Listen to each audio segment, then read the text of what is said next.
Maintenance training. For this one, we'll actually just get on the inside. We'll show a couple of things. The way we have these modified, our signal comes in, wires go to our relay. The relay then goes back to the board to actually trigger the camera.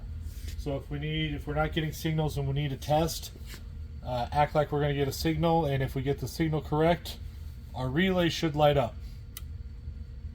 If it does not, then we're not getting the correct voltage, or we got something going wrong in our cables. If it does and we're still not getting our signal, there's something going wrong with the wires from the relay to the board, or the relay itself is not triggering.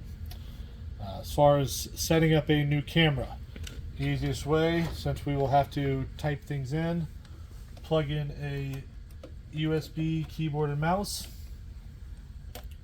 We'll go back to our software. We will go ahead and exit out of the DataPro software. Go to the Start menu. Go to a internet browser, in this case Microsoft Edge. Use my mouse to open it up. Our internet browser we want to go to is just going to be the IP address of the camera. Default from Highmark is 192.168.1.200. This should open up the Omron software, web link software that will get us to the camera, that we can then set everything up as to what the camera needs to be. So this camera that I have is set up. If we have a file, which we should, that stores all the settings from a different camera, we can go to this gear. Oh, as I close everything, so let me go back.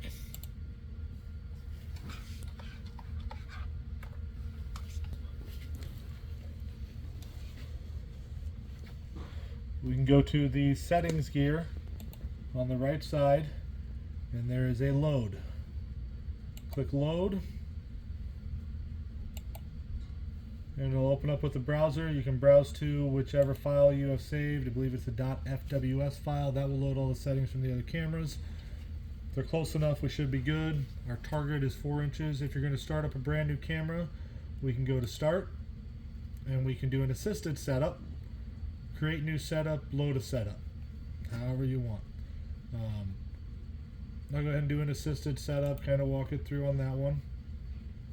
So here you can choose what type of code you'll be reading. We're going to keep it at data matrix and UPC since we have them set up. How many codes do you need to read at once? For us, it's going to be 1. Select the type of application, presentation. So continuous, triggered, or start-stop. Ours is going to be triggered, because that is how we are doing it. Do not need a decode match of an existing string of data. Would you like to rename your reader? No. So you would hit create setup. Right now I'm just going to cancel since this one is already set up. Then we can go to the setup view, and it will show us everything. So we have our decode, data matrix UPC, match strings off, format output, how we want it. So right now if I hit our trigger button, going to give us a sample picture. We need to then mess with,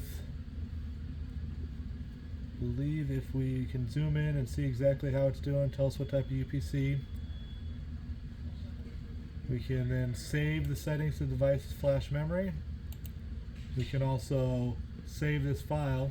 But now let's say we're not getting a good picture. We can come into advanced. We can scroll down here on the camera settings. You have your exposure, your gain, brightness, how we want to do some different things, and we can judge through and try and modify our camera to get a better picture. Another way of getting a better picture, we are going to go through our assisted setup again. Leave all that stuff the same. We'll create a setup because now it updated it. Did everything that we want. It should.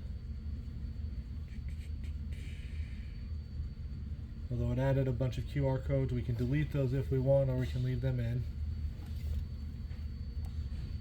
I'm going to go back to our advanced.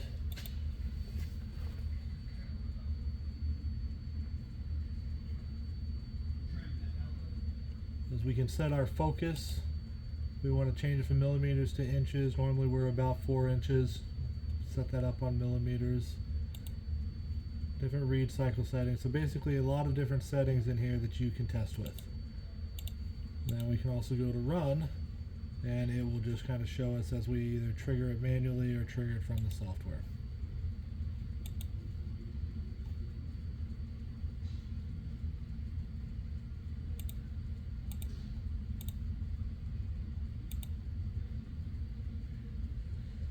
And if we make changes to any of this, it should change how our picture looks, and you can try and get it going.